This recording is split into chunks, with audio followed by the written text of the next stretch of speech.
Good morning and welcome to another exciting edition of Day 4 with the man, Frank Scalish. What's going on, Frank? What's up? What's up, Matt? Well, at the moment, nothing. It is a recorded show. I'm currently at Table Rock Lake fishing for spotted bass.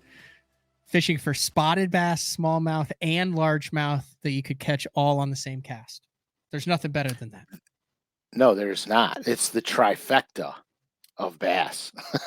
It is. It is one of the few lakes in the country, and I think I take for granted that it's only 5-6 hours away, where you can catch a 4-pound spot, a 4-pound smallmouth, and a 4-pound largemouth.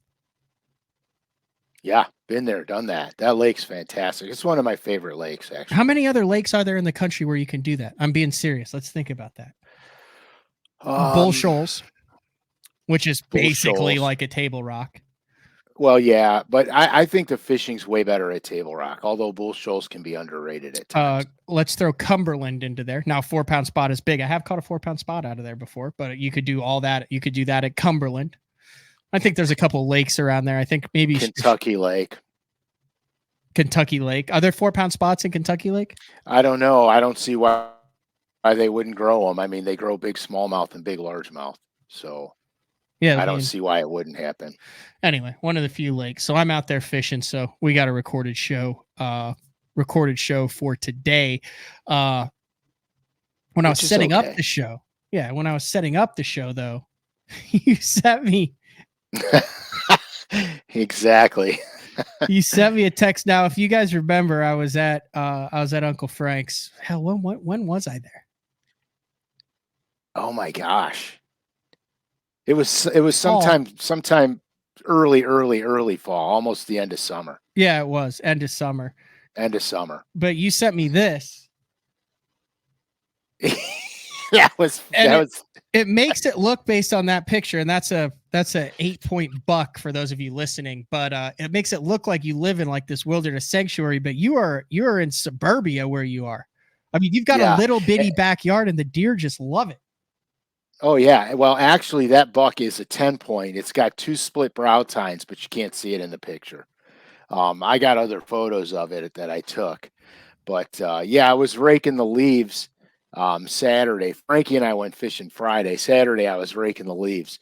And I saw the beginnings of a scrape. And I thought it was just one of the small, forked bucks or a small 6-point, because it was just the very beginnings. There you go. It was just the very beginnings of the scrape. And so there's a couple of them on the outskirts of my yard and a couple of rubs where they were getting the velvet off their antlers. But anyhow, the long and short of it is I'm raking the leaves and I'm putting them in piles so I can put them on a tarp and drag them all out. And I turn around and this buck is like 15 feet away from me, and I didn't even hear him. And so I was like, oh, I better take some pictures of him. Yeah. And so I took a couple pictures of him, and then of course, I had to grunt at it to see what it would do. And so I grunted at him, and he put his hoof down on the ground a couple times, and then I just stood there and didn't move because I was very close to him. Mm-hmm. And then he walked away. I would say I'm going to show this, even though this is tacky, classless, and should not be shown on BTL. Is it something I sent you? No, yeah, it's the same picture. Oh, so here's the picture. You quite literally scared the crap out of that deer, because if you zoom in on the tail. Oh, yeah. There's no doubt about it. You got one in mid-fall. There's an action shot. Frank Scalish scared the crap out of that deer. Oh, God. Just a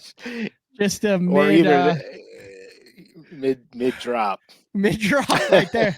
Must say, if the fishing thing doesn't work out for you, you got wildlife photographer. Wildlife photographer is definitely another option for you, Frank. You don't even understand. You don't even understand the deer here. There out of their minds. Okay, first of all, where I live, they're and all you hunters out there could totally appreciate this. They are absolutely 100% unequivocally not afraid of you here. They don't care they don't care if you're cutting the grass, they don't care if you're painting the house, they don't care what you're doing. If they want to be in the yard and eat something, they're just coming in the yard and eating it. Mhm. They have no fear. So I've had a lot of I've had a lot of really close calls with these animals because I push them to the limit sometimes Just to see how close you can get to. just to see their reaction and stuff. Yeah. So anyway, so I deer hunt too, and my wife literally thinks that when you go out into the wilderness and you hunt the deer, that they're as tame as the ones in the yard. They just Okay, walk up and you just blast them from right? about 6 feet away. They just come up and wham, you know what I mean? And Oh, so God. I tried to explain to her that it's nothing at all like that in the Yeah. woods. If you if you crack a twig, every deer in 4 miles is going to the next county.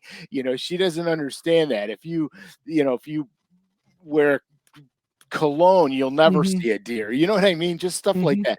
So at any rate, so one day 'Cause I'm who doesn't wake up and say, "You know what? This morning needs to start off with a splash of Old Spice." that's that's right. Now we're ready to be alone all day. That's exactly right.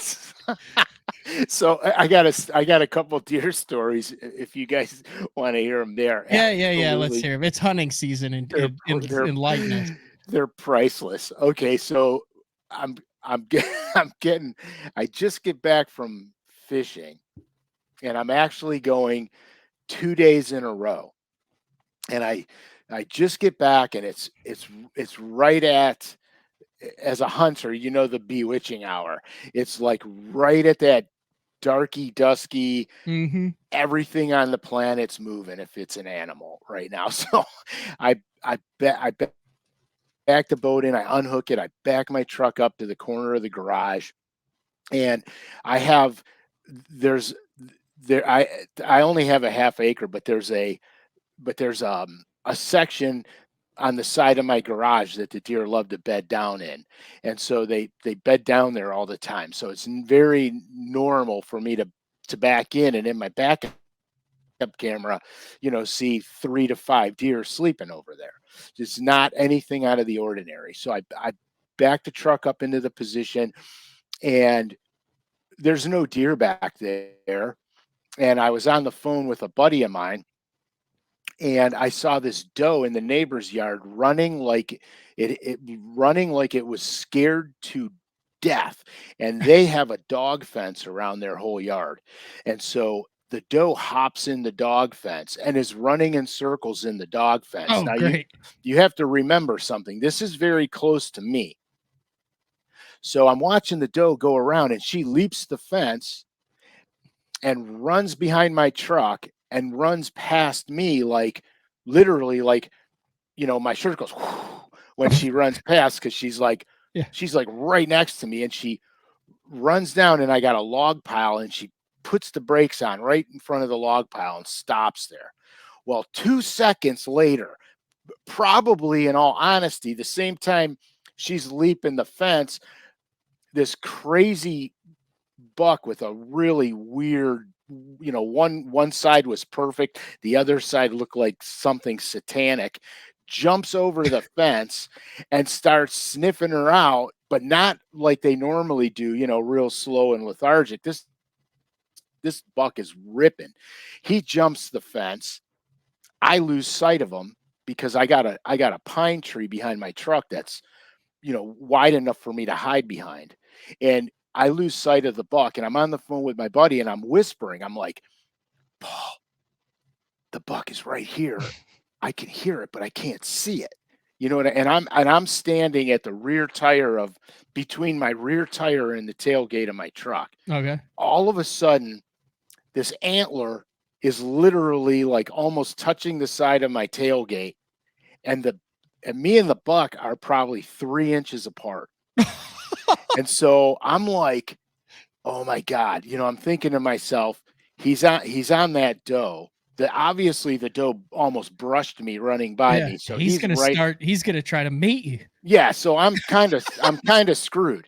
So anyway, so all of a sudden, and thank God, he picks his head up, and I'm antlers to eyes with this deer. Okay.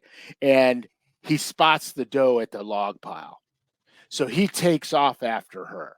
So I'm like, oh my gosh, I dodged a bullet. Cause at that point, he's got other things on his mind. Yeah. I don't know if it's fight or flight with this thing or what, but we are literally inches, Mhm. inches apart.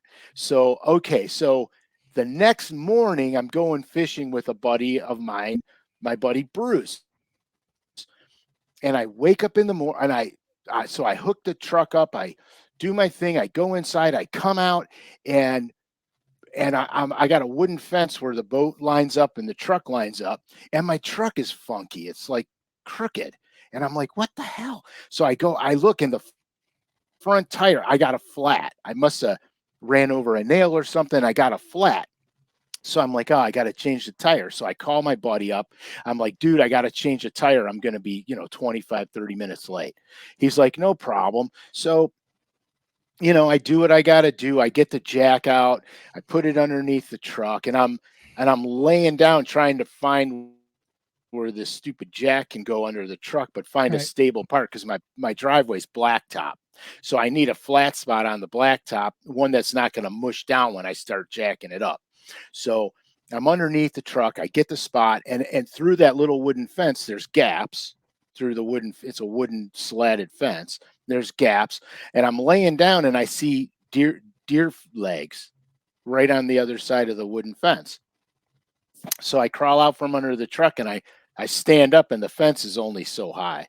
I stand up, and there's a doe, and she's on the other side, and she's looking at me, and we're about 10 inches apart, and it's cold. So the mist is coming out of her nose, and we're literally face to face. Well, I start laughing because it's funny, and the fence is between us. So if I scare her, she's not going to hoof me to death, and we're literally super close. So I'm going to touch her because I want to touch it.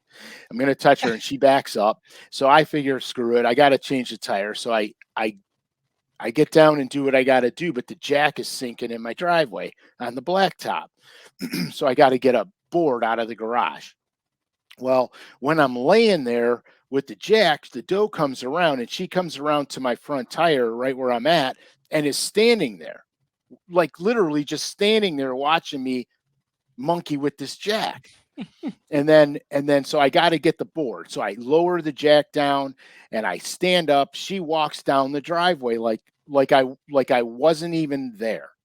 I get the board, I bring the board back, I put it under the jack, I'm monkeying around with everything, getting it in position, and I start jacking the truck up, and I see, again, I'm looking through the fence, and I see deer legs.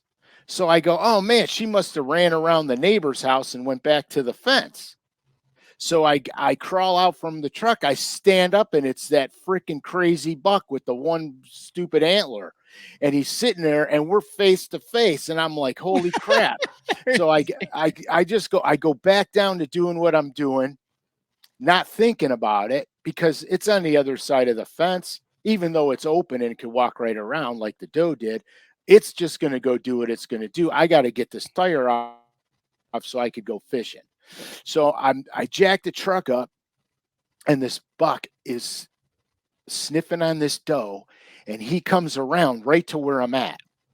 And I'm sandwiched between the fence and my truck, and the buck is right there, like over top of me, looking down at me. So I'm like, oh my God, if I don't, I got to get under the truck because I don't know if this thing's gonna. I have nowhere to go. It's gonna hoof me to death. Yeah. So I slide up underneath the truck, and then he starts sniffing around over there, and turns around and starts sniffing down the driveway where the doe went.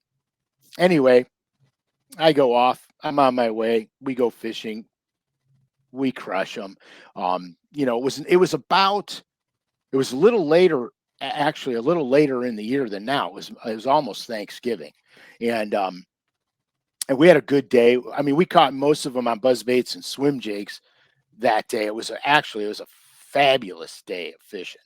And anyway, so fast forward to Yeah. this Why year. concern ourselves with this fishing story? Let's get back to the deer. Right. So fast forward to this year. So behind my garage, the people that used to own this house had a dog, so they had a little 15 by 15 fenced in area right behind the garage. So I turned it into a garden since it had the fence to keep the deer out. I turned it into a garden and I put chicken wire around the base to keep the rabbits out. So it was easy. So that's what I did. So anyway, so so this year my black cat passed away, and so I was burying it. It was the very day. So I was burying it back there and doing my thing, bumming out a little bit because I Mhm. love that cat, bumming out a little. And all of a sudden there's a deer sleeping on the other side of the fence, which I've seen. She was there for probably the better part of a couple hours. And there was a couple behind the garden just eating my neighbor's stuff, walking around, didn't pay much attention to it.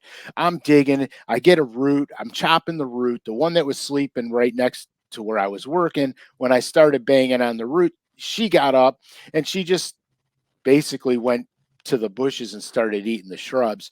And then, dude, all of a sudden, I hear this loud noise, and this deer jumps the other side of the fence, not the one that I in my yard, the one in my neighbor's Mhm. yard, jumps the fence. It's in the fence with me. Oh, It's literally in the fence with me, 15 by 15. I'm closed off. like a It's cage. it's a cage match. It's freaking out. And so it's running in circles and stuff and literally like blowing by me like I'm going like this trying to stay out of her way so she doesn't knock me over. And it tries to jump out, but it doesn't get any it gets no lift and literally jumps right into the fence and bends it. Like it's a tube steel on top. Bent that tube steel like a perfect chess mark on her. Boom, right into it. She falls on the ground. She gets back up. So now I got my shovel. It's a long handled shovel. I got the shovel and I'm just holding her at bay with the shovel to keep her away from me. And I said, well, I'll back up and I'll open the gate. Maybe she'll run out the gate. So I'm backing up, backing her up like this. And I get to the gate. I open the gate and she takes 2 steps back and she literally leaps the whole fence right on the other side. I'm like, what? And I swear to you, all the deer on the other side of the fence walk around it, go to her, and they start eating the grass right where all this just transpired, like nothing ever happened. Like They're probably nothing. like, "Oh, what a dumbass! She did it again." Yeah, really. I tell her not to go there. But yeah, so I mean, I have all these close encounters with these with these things. I just can't imagine that happening in your backyard because it's like a little Yeah, like it's a a little yard. garden paradise back there. But I mean, you got houses on either side of you. Oh yeah. I mean, Yeah, so yeah, it's what a quarter, like size wise, it's what a quarter of an acre. my whole yard is Yeah. is a half an No, the acre. backyard where it's Oh all yeah, grown. the backyard's a quarter. Yeah, a quarter of an acre. I mean, But it's not. it's nothing. It's nothing. So there these 2 bucks came back there and I wanted to get pictures of them and they were standing behind my truck where they sleep by the pine tree. So I snuck between my truck and the garage wall. So when I go to the back of the truck, I'm literally right next to them. So I sneak around, I go there, I got my camera out and on my phone and I'm clicking pictures of them. They're 2 decent bucks. I'm clicking pictures of them and I'm really close. Like when I say really close, we're not talking yards, we're talking feet. Mhm. So the 1 buck gets real nervous and he starts stomping the ground with his front hoof. And the other buck gets nervous, backs up on all fours and grunts at me. So they kind of hop to the wood line. There's a wood line back there. And I said, well, I wonder how close I can get. So I got the camera out, and of course I'm doing what I'm doing exactly what every moron should never do that I make fun of every day. I'm testing these animals to the limit. See how they To respond see how they respond. So to I their have personal space being invaded during mating season. 100%. So I have the camera out and I'm taking steps forward and I'll click a picture. I take a step forward, click a picture, and don't you know one of those bastards false charges me? Like literally comes running at me full blast and puts the brakes on right before it hits me. I take a few steps back because I'm like, uh-oh, I crossed the line. I absolutely 100% crossed the line. So I take a couple steps back. It takes a couple steps Oh back, my gosh. and they kind of back up right into the woods. So they're standing right into the edge of the woods. So I'm like, I gotta see if I could do this again. So I got the camera, I'm doing it again, and they both charge me. And I turn around, I run back, and they stop, I stop, and I said, you know what? Enough is enough. I'm done with this That because is I'm one of my gonna biggest lose. fears is to die in a tragic yet humorous event. because that because then we've all heard it. Listen, we're human beings, but there's always that where you're like, I should not be laughing at this, but that's kind of funny. Yeah, oh yeah, 100%. Trampled by the neighborhood deer, and then there's Oh just yeah. the last moments of your life are just blurry photos of this pissed off deer coming right at you.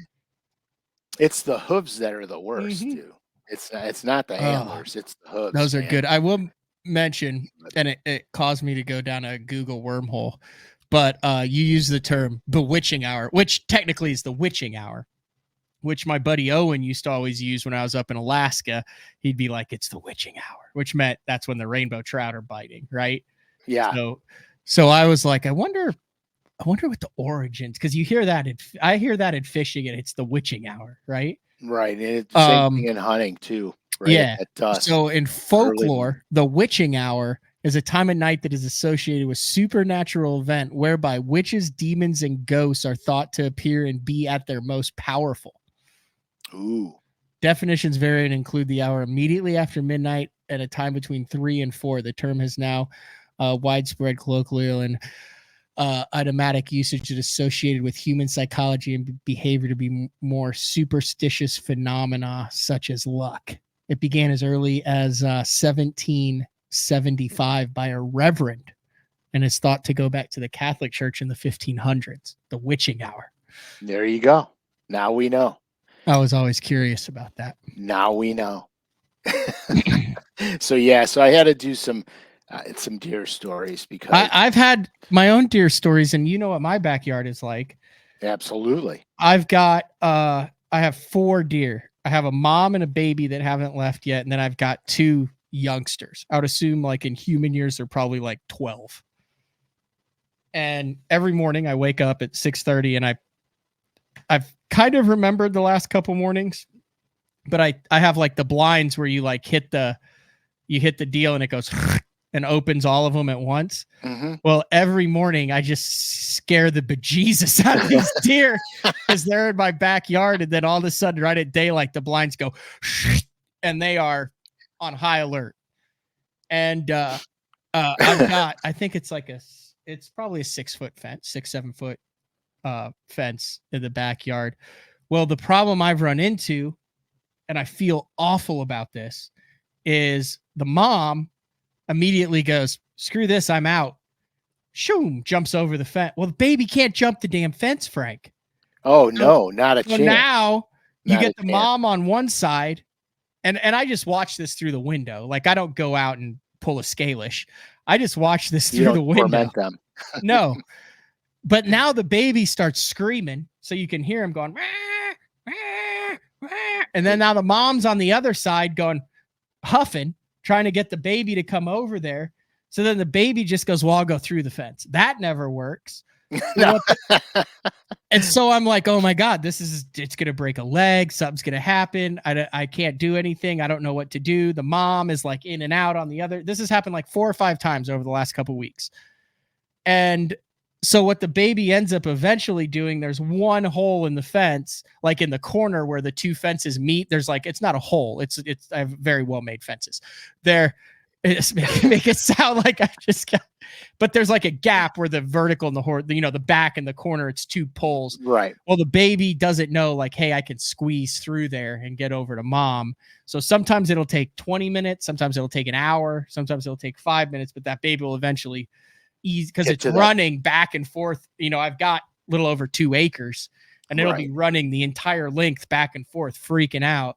And then the other time when the juveniles are in the backyard, they just start trying to jump it immediately, and they can never get over it. It's very scary to watch. Like I've got the photos. I wonder if I could show the photos, but I kind of have my own deer stories. This was just Do you have a trophy for when they finally make it over? You can present them with the trophy. Yeah, okay. For the high Here jump? Here it is right here.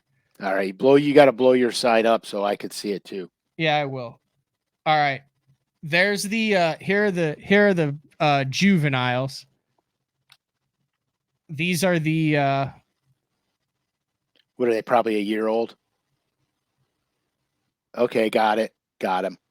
So you can see how high that fence is according to them. And then, just in case you were wondering, here's the mom and the baby. This was back-to-back mornings. There's the mom saying, "Have a nice life," and the baby going, "Whoa, wait for me." Mom's like, "I'm out. You're on your own, Slick." Yeah. So like, I don't know what to do. So I just try to open the fence. Make a bigger gap in the fence. I'm not opening that fence. If anything, I'm closing the damn thing in more. Then you could trap the deer. Well, I kind of am. I kind of do have them trapped because if you go outside, but it's amazing the noises they make. Oh, yeah. I'd be interested in seeing how many hardcore bass fishermen are also deer hunters and vice versa. I'm sure those numbers are out there because I have never hunted a deer. I don't have anything obviously against it. It's just I didn't grow up with anybody who was like, "Hey, let's go deer hunting." My dad didn't deer hunt, and then I had the hot water lakes in Illinois. And then when I was 18, I moved away to play hockey. So then all winter I was playing hockey, and then I moved to Oklahoma college, and so I've just never had that because I grew up in Central Illinois. Like I grew up in. You're there deer with country. Big bucks too, but yeah, that's like saying you grew up on Falcon and you're a jet skier. That's such a good analogy. That is such a good analogy. But yeah, we have tons of deer here. We have coyotes and turkeys. I got turkey back here, coyotes. What are the similarities? Let's bring this back to fishing. This is a fishing show. What are the similarities between good hunters and good anglers, Frank? Okay, so here's what I noticed. A lot of your really, really good deer hunters are really good bass fishermen. The deer behavior is almost exactly like bass behavior, the way they relate to contours and the way they relate to their feeding plots and everything else. And instead of current, we'll assume the wind is their current. So what a deer will do a lot of times when they bed down is they bed down with the wind at their back because they can smell what the wind's bringing them, and then they can see where they can't smell. So they can look downwind and see, and the wind behind them will bring the odors in for them to smell. So it's safe for them. But the way they use the contours, the way they use the edge lines is exactly how bass do. If you ever see deer, relating to cornfields, alfalfa fields, etc., they're always running those edges. They're always using those edges, just like a bass would use the edges of grass beds and stuff like that. So when you sit there and you see how deer move through terrain, bass move through the terrain almost the same way, obviously with the exception of bass suspending and chasing pelagic bait fish and stuff like that, but just how they relate to the contour lines. And of course, the structural elements that bass relate to, like rock piles, isolated grass patches and stuff. Same thing when the deer relate to heavy covered areas for safety. The multiflora, the heavy multiflora, the real thick cover. It's the same. It's almost the same thing. And some of the best bass fishing guys on tour are great deer hunters. I mean, look at Hackney, look at Van Dam. Jason Those Christie. guys, Christie, all those guys, they hunt like madmen, and they fish the same. You know, so I've seen a real correlation to their understanding of the environment and how the animals behave through that environment. That's weird. I never really thought of that, not being a hunter, of looking at the terrain and contour lines and, brush piles, rock piles, that type of stuff. And then I guess we're all like living beings. I guess in a way, if you think about it, human beings use contour lines just like a fish does. You talk about the migratory seasonal patterns of the bass, how they'll follow a creek channel back, stop on a secondary. I mean, I guess if you think about it, we typically tend to follow the path of least resistance, the easiest, something that you can follow, right. Yeah, and everything's about food and safety, food and shelter. And mating. Well, yeah, and mating, of course. Well, I'm just saying, we're keeping it real here. Those are the three things, isn't it? Right. Yeah, that's exactly right. And it's the same instincts. It's fight or flight. Yeah. You're either going to fight or you're going to run. I mean, that's just how it goes. Here's the hierarchy is Maslow's hierarchy of needs. There's psychological needs, safety and security, love and belonging, self-esteem, and then self-actualization. You don't ever remember that from school? Maslow's hierarchy. I was a communications major, so we had that a lot. Yeah, and almost nobody. Breathing, food, water, shelter, clothing, and sleep. Yep, those are the necessities. Absolutely. So yeah, that was my Saturday was raking leaves, and then of course I look outside and it's like I never touched them. But and then Friday I got to fish with Frankie, which was a blast. Can I show that picture? Oh yeah, show those pictures. I didn't know if you sent me something that wasn't supposed to be in the background or not. I'll zoom in. I've never been on that lake before that day, so it doesn't matter to me. Okay, I'll show it. Dude, those look like just chunky northern strains. Oh, there. Let me go. Yeah, you gotta go. You gotta go large. Go big or go home, man. Yeah, that one was a 6-pounder, and then the other one was a 5-pounder. And then Frankie. Looks cold. Yeah, it was. The day was brutal. Actually, you know what really irritated me? The wind was supposed to be. They said it was going to be 10 to 15. And it turned out to be sustained 17 with 25 to 35 mile an hour gusts the whole day. So it just never, it's a pain in the butt. It just never, it never let up. I mean, I don't care too much about the wind, but when you're on a brand new lake and you're looking for stuff, wind makes it a time suck is what happens because now it's taken twice as long to do everything. But we wound up catching them anyway, and it's an interesting lake. The pattern was nothing that I assumed we would be a little closer to winter pattern because we lost about 15 to 19 degrees in water temperature in about 4 days. So I figured it would knock them back a little bit, but it turned out to be really very traditional early fall fishing. I mean, it's not as far along as I had thought it was going to be, which leads me to you got to actually look at what's happening when you're out there this time of year and not what you believe. Like there's been a couple of times where this time of year we're almost dead blown into winter pattern, and we're not even close to that right now. And we're going to be unseasonably warm, or I shouldn't say unseasonably warm, but we're going to be in the 50s now for another week or so. So it's going to slow it way down now. So the fishing is really theoretically, it's really good fishing right now. I mean, it's really good. every once in a while we'll see a tournament one. Jeffries obviously likes to talk about Jim Morton catching him on a buzzbait in the snow on Grand Lake, but what it is it's one of these random tournaments. Typically it's either very early in the year or very late in the year that the physical conditions do not match the water conditions. Correct. And it looks bizarre as to the techniques and how you're fishing based on what you can see above the water with your eye versus what is actually going on beneath the water. Right. And I think that's a big lesson. And that's kind of what you experienced this past week. They're still doing things that even though you were wearing, foot warmers and gloves and jackets, those fish don't know what it is out here. Right. They know what it is in their environment. So there's Correct. a lesson. That's a fishing tip on day 4 with Frank Scalish. Right. Well, the funny thing is I was on Watts Bar and fishing a championship. I'm sorry. For what? Having to be on Watts Bar.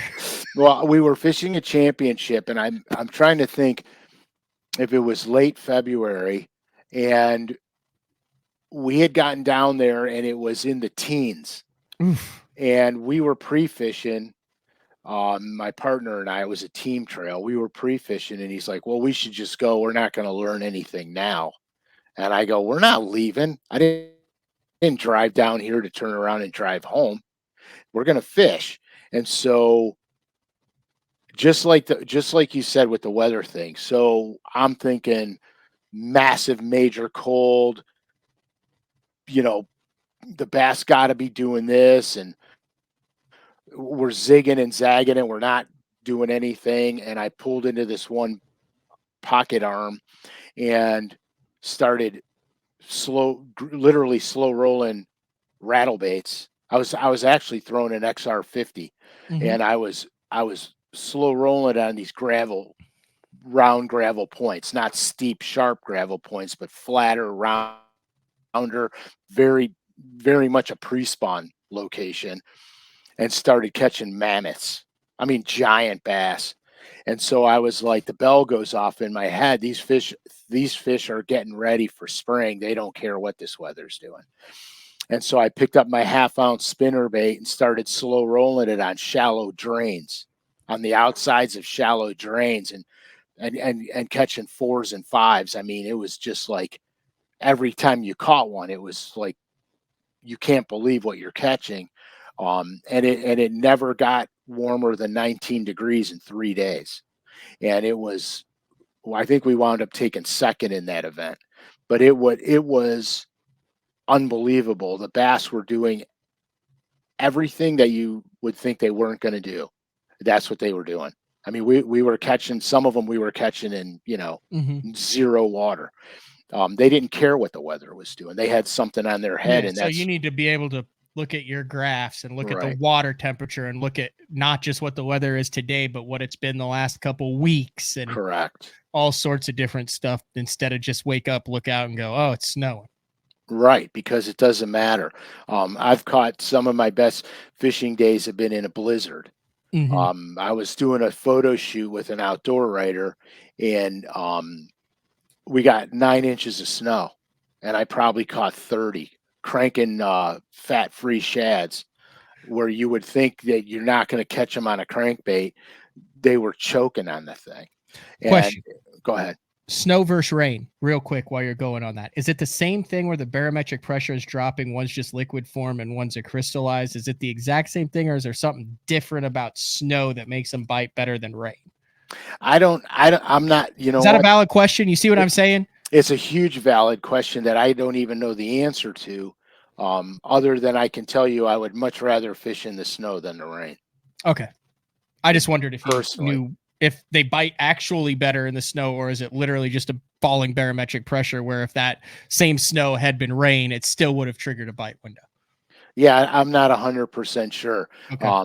But especially in the colder months, like, ice out early spring and late fall, early winter, I'd rather fish when it's snowing than raining. Because so you were cranking it in an unnormal, that's not the word. What's the word? Not uncharacteristic. It was uncharacteristic. It was uncharacteristic but they were, I found them ganged up, and all they would eat was that fat-free shad, and I literally sat there and caught them every other cast. It was unbelievable, and you would think they would be very lethargic, Hmm. hit the bait, just get heavy. They were slaughtering it, dude. I mean, they were hitting it like a steelhead would hit a crankbait. I mean, they were just pile driving the thing. And I didn't know if it's because I was around so many fish, the competition was so fierce because I didn't have forward facing sonar. So I didn't know if I was just around that many bass that the competition was so good they were literally fighting over it. Um, or if something, something going on with the weather just triggered it. But I will tell you this, it was I only fished for like 3 hours, and I don't even know how many I caught. I can't even tell you how many I caught. See, I've never gotten on that. Everyone I know has a freaking snowstorm story, and I've never had a snowstorm story. Well, I mean, look where you live. Well, I know it, but it also You we know, get that. We get the we get the opportunity probably 3 times a year. right? Where we'll have it, umpteen times, twice a year, late fall and early spring. Yeah, that's true. But it's crazy because the more you bass fish, the more you learn about it, but the more you learn that they break a lot of rules. Like we talk on day 4 all the time. If this, then that. If you've run into this situation, then you want to do this. Um, and that is a high percentage a most of the time thing. Mm-hmm. But they break the rules. And I can tell you a lot of times when I was completely fooled, not just in the cold months, but in the middle of summer as well, Right. um, where you're just completely fooled. Like the smallmouth that I was sight fishing in August on Lake Erie in 6 feet of water. I never would imagine that in a million years. And I was ripping down the main land, just sight fishing them. I'd see these big brown torpedoes and flip a drop shot up in front of them and catch them. So there's a lot of there's a lot of rule breaking, but you got to remember the rule breaking is a very, very, very small percentage of your fishing. Mm-hmm. And so if you stay with the law of averages and you stay with the percentages, you're going to be more successful time in and time out. But the beauty part about it is the more time you spend and you recognize what's supposed to go on, you recognize what's not supposed to go Yeah. on equally as fast. You know what I It's mean? kind of Because like hitting on 17, yeah, hitting on exactly. 16. Like Right, it's right, every once in a while it's going to be a beautiful thing, but day in and day out you're going to do better right, if you. right. Your percentages of Yeah. winning at that point are probably little less than 50-50, but every now and then it's going to pay. Yeah. All right, I want to close the show with a list. We like to do lists on this show occasionally. I have a list. You've mentioned 2 of the things today that are on that list, but I feel like we kind of owe it to the viewers to fill this list out. I think we can get to 10 things on it, but I do want to remind everybody last Thursday, like literally as the show was happening, the Bandit 300 real crappie pattern dropped. Frank mentioned that they do have the video out now, and this is a Frank Scalish color. I actually am one of the first people to ever see this color. You are. Um, in person, but that is one of 300 that are currently available on lurenet.com. Talk us through that color. Okay, so you could see the pearls coming out on this thing when it turns. Now you could see on the back I've got some purple pearls and lavender pearls on the back. The pearls that you can't see are the blue and the green on the side a little bit. It's just because of the photography. A lot of times the photography deadens your pearls. So you don't see it as clear. But what I found is that there's a million lakes that are overpopulated with stunted crappie. Crappie are a main forage base for bass.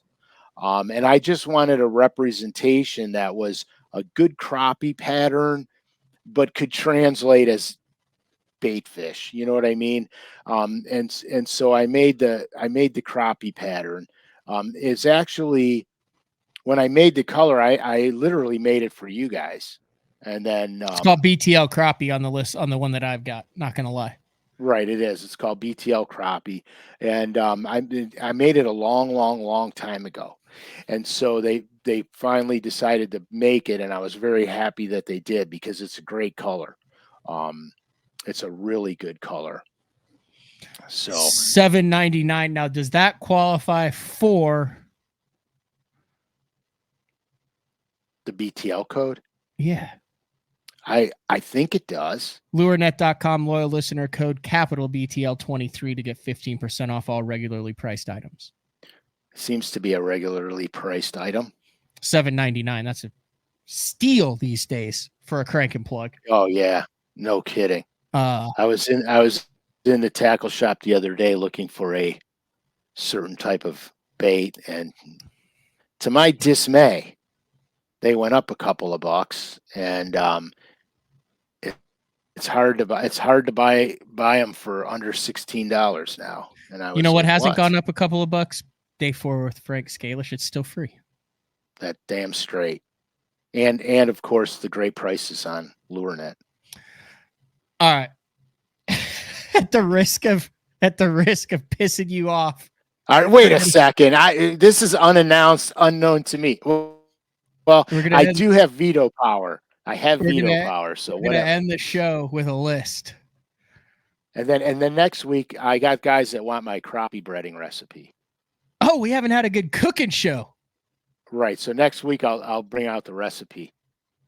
Okay. I'm writing it down now so I don't forget. Okay. November 17th or November 16th.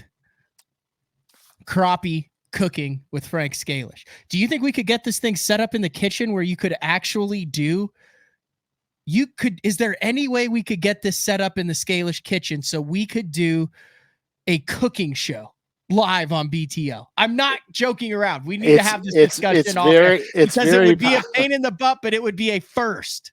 It's a very possible thing, and it could happen, but I'll be cooking crappies at 7 a.m, bro. No, it would be 9:30, 10 o'clock in the morning. Yeah, I can do that. I'm excited for that. Yeah, I have a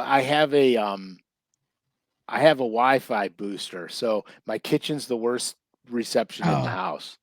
We'll test it. I'll be back next week, so we'll test it. Yeah, we'll have to test it. But yeah, we could do that. That would take things to the next level. We could do that. Okay.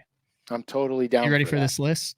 Yeah, I don't know what you're talking about, but I have veto power. I'm just going to let you all know that are listening that I may have the right of refusal on this. This is a list of Frank's biggest pet peeves on the water. Oh, for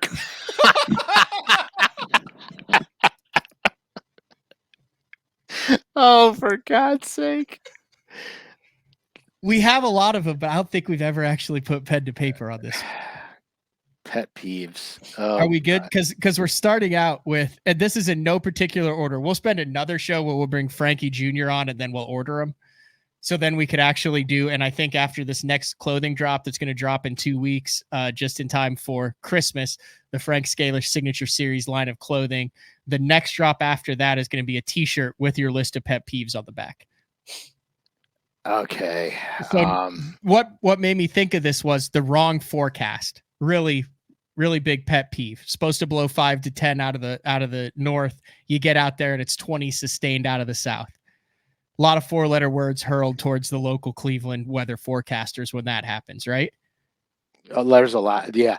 You know what? Think about it. That's a dream job, because you could be wrong 50% of the time and still make 6 figures being a weatherman.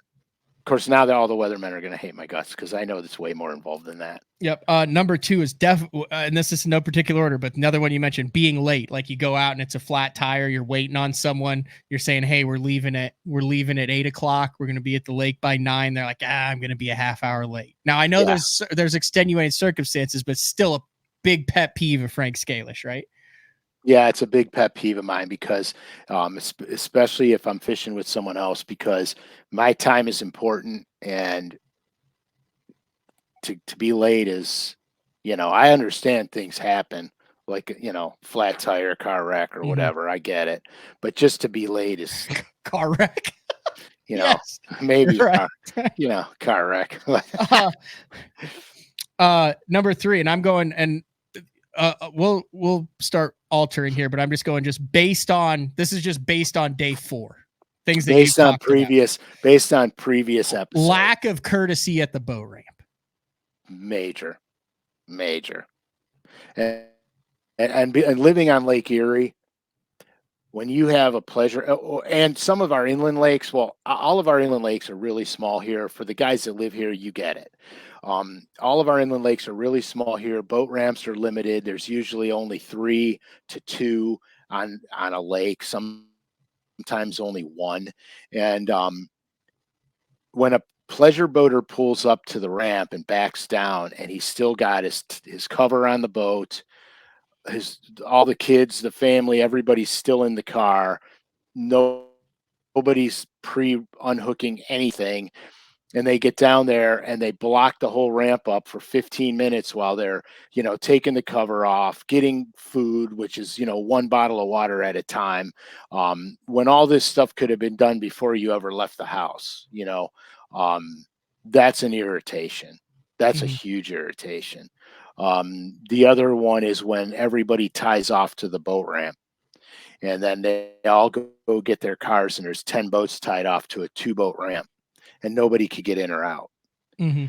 That's a big. Grind your gears. I get Yeah, that gets me. All I right, have this is others, but go. okay, and I'm saving the big ones for last, obviously. Uh, Apparently. Forced to throw a lure for the camera when you have to get on the water and Oh, throw. That would really is a pet peeve of Frank Scalish. that to me as a that to me is the most annoying. that Best is show we've ever had. that's the most annoying thing on earth, because it's like this, okay?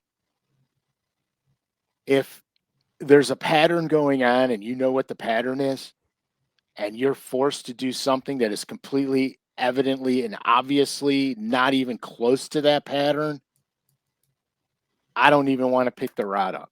I would rather go home, because all you're doing is casting. I can't deal with that. Another one that's similar along the lines is when the bite changes for no apparent reason. It seems like a lot of the times you'll be like, let's go film it. And then it's the same thing, same conditions, everything. And for some reason, Yeah, ghost town. it is. I've had that happen a lot, but fortunately, I've had the ability to make the adjustment, because I've had multiple lures that I could video. Now I've had issues where I was really predicated on one bait, and we just didn't get shows. And my cameraman would be the one to attest to it. I would be every cast, I would be throwing a slew of expletives out, going, this is so good. Yeah. Nothing's gonna. Number 7 is just in general a crowded lake. Now we haven't even gotten to the other pet peeves that go along with the crowded lake, but I've experienced this firsthand with you. You've talked about it on the Oh show. yeah, A crowded lake. yeah. I can't handle it. I can't handle it, not because I don't think I can catch fish in the crowded lake, um, because I don't fish tournaments anymore, and I don't have to fight for real estate on the water. I'm not doing it when I fun fish. I am not doing it. I've literally drove to a lake and never even put my boat in, turned around and left and went somewhere else, just because the parking lot was full. Number 8, not having what you need or what you want to try in the boat. That's a big pet peeve. That's probably one of your biggest. Yeah. That's what makes me notoriously horrible man in going in another person's boat. Um, See day 4 with Frank Scalish from last week. right. That makes me a very horrible human being, because I I have my boat is rigged or I should say loaded. My boat is loaded meticulously. Everything is labeled. I have lures for every situation that I can encounter. If something changes, I have it in that machine. When I go in someone else's boat, like the other show we did, where we break it down and I have rods Mhm. for multiple uses, et cetera, you can only bring so much stuff with you.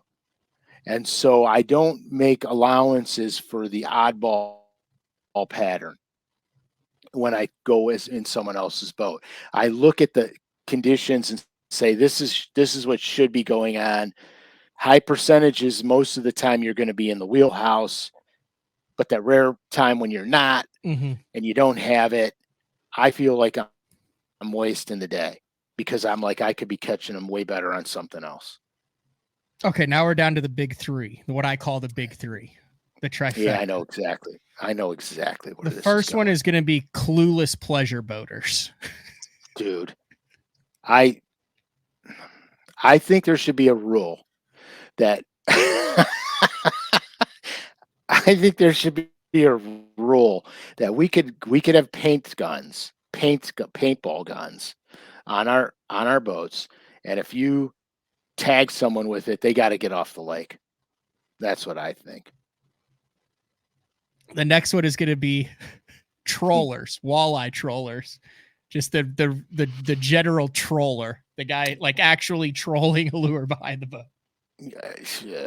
Am I right? Am I good? Am I 2 for 2 so far? Yeah, you're 2 for 2. You're actually on the money on all of them because, yeah, because here, look, you know what? I don't have a disdain for trollers.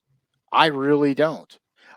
There's a lot of guys that fish Aggressive trollers. incredibly well. Here's where I have the problem. When I'm sitting on an offshore hump smacking smallmouth, and then they got to come and start trolling over where I was at when clearly they're walleye fishing. Okay. So now they're trolling over the stuff that I'm fishing. Now I have a problem with that. And I look at I'm getting animated. And then obviously Yeah, I know to exactly. wrap things up, you got 10 for 10. It's the bent rod anglers who see where you are, know what's going on, and they come over to get some of your nectar. Yeah, I just never have done that my entire life, so I don't understand it. Um if you're not catching fish, oh boy, I shouldn't say this. Never mind. Um I just It's a safe space, Frank. You can say whatever you want. if you're not catching them and you see another guy catching them and you got to go there, you're doing stuff wrong or you'd be catching them because that What ain't are the you only supposed to place. do? This is a great learning experience. Okay, let's say you've had a horrible day. This is the one day of the week that you're not super familiar with the lake. You see Frank, you're on something, you're blasted him. Right. Okay. So here, look, you want to know something? If you're seeing me whacking on them, usually I'm off the bank. Mm-hmm. So if you've been fishing the bank all day and you've caught a couple of 10 inchers and you're not catching any fish and you see a dude, no matter who it is, 30 to 150 yards to a half a mile offshore and he's catching fish, then just go offshore and start looking for fish. You don't have to go where the guy is Mm-hmm. catching them. Just say, well, wait a minute, he's out there catching them. I've been in here. I haven't been Maybe look catching. at your map and say, what is he fishing? You'll obviously be fishing some sort of structural element. You could say, well, I'm not going to go over there and fish the same structural element. Right. 2 miles away, there's a creek with a hump out in front of it, and it looks like it's about the same depth. He's throwing a moving bait. Let's go try it 2 miles away. Right. Or conversely, if you're sitting there poking around offshore and you're not catching anything and you see some dude whipping a frog down the bank, hammering their lights out, then you go, oh, I should probably go to the bank and start fishing. And don't go where the guy's catching them or cut in front of them because that's my real pet peeve. My real pet peeve is if I'm fishing something and a dude rolls in front of me and starts fishing, and I don't care if it's 10 yards in front of me or 30 yards in front of me. Don't go Cut in off front of is me. number one. Getting cut Number off. one. Getting Number cut one. off on a bank. If you see my boat going in a direction, you don't need to go in front of me. You know what I mean? Go behind Mm-hmm. me. I do the same thing when I was fishing the tournaments. I'd come unscrewed in the boat. I would yell and scream and everything. You know, I'm very giving, very forgiving, Mhm. and very understanding. But there's certain things that I just don't agree with, and I don't think it's ethical, and so don't do it. Like, you know, I get it in Ohio. The lakes are tiny, tiny, tiny, and they are. Believe me, they are. Matt, you could attest to this. Yes, we did. I mean, you were hating it because we had a number 7, which was a crowded lake scenario. Oh, it was packed. You did not enjoy it. Fortunately, the first people we came upon went, Frank Scalish, no way. Matt, is that you, Matt? And it turned out to actually But that really was a take the crowded lake seed. scenario. Yeah, it was very crowded, Yeah. and the guys were catching them, Yeah. and you know, we caught them too, but we didn't catch them like normal, but we did not catch them either. So, you know, Did I cut you off? Was that it? And we have 12. Is it the 12? Is that Frank's 12 biggest pet? Have we left anything out of that? Wrong forecast, being late on a fishing trip, lack of courtesy at the boat ramp, bite changes for no apparent reason, forced to throw a specific lure for the camera, a crowded lake. That's actually 11. A crowded lake, not having what you need or what you want to try in the boat, clueless pleasure boaters, aggressive trollers, bent rod fishermen, and getting cut off going down a bank. it's money, man. That's a future Frank Scalish t-shirt. I could just see all those things. Dude, you're gonna be a wealthy man after that drop, Frank. Yeah, sure. I just, like I said, you know, I mean, there's ways to behave on the water, especially, you know, for us bass guys. We stand out more than most with, you know, our bass boats and ripping down the lake, and you know, and people don't like us. I mean, when bass boats show up on a lake, most of your pleasure boaters have the same disdain for us as we do for them. And You really think? yeah, I mean, I was on some lakes where I would be fishing boat docks, and they'd come running down and spray you with a hose and Oh, those yell are at just you. assholes. Yeah, well, get away, dude. I was in Florida, and there was a little pocket off of a pocket, and the bass were spawning in there. And this lady came out, and she put a sprinkler on. And so the sprinkler was pointing right in the water. So it'd go in the water. You couldn't see a bed if you were underwater in scuba gear. She had the thing bulleted right. And dude, it covered that entire pocket. So it's like she's been through that before. You know what I Yeah, mean? so she like when she knew she had bingo at 2, so she'd go at 1:30, turn the Dude, sprinkler on, head to bingo. dude, she had it down. I mean, that sprinkler covered the entire pocket, and it was angled right down into the water, and it just would, and you couldn't see a thing. Here's Dude. a twist. How much do you want to bet she had a son that was a tournament fisherman that said, Mom, when you see one of these sparkly boats, turn this on? Yeah, protect it. Yeah, yes. Who knows? I mean, who knows? I was fishing with a very prominent outdoor writer, and somebody came and said, "You can't fish in here." And of course, it was navigable waterways, so we were totally allowed in there. And he had the rule, the the rule and the number. He said, "Well, excuse me, sir, but look up, 43 dash whatever it was." Was it Ken Duke? No, it was actually Darcy Egan. Okay. And he just said the rule. He goes, "Look it up. We have every right to be here." What'd they say? Nothing. They just walked away because we had every right to be there. Yeah.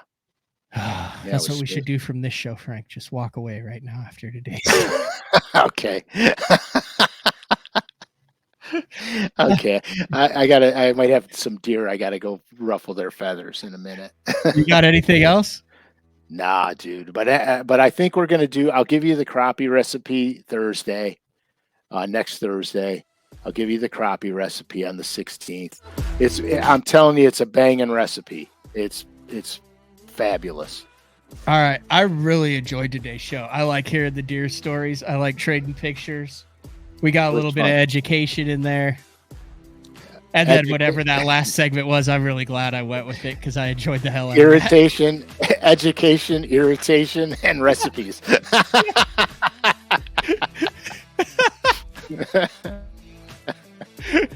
Instead of entertain, educate, and engage. I love it. I love it. All right, this has been another edition of Day 4 with the man Frank Scalish. Next Thursday, 8:30 a.m. Central Time. Same place. See ya.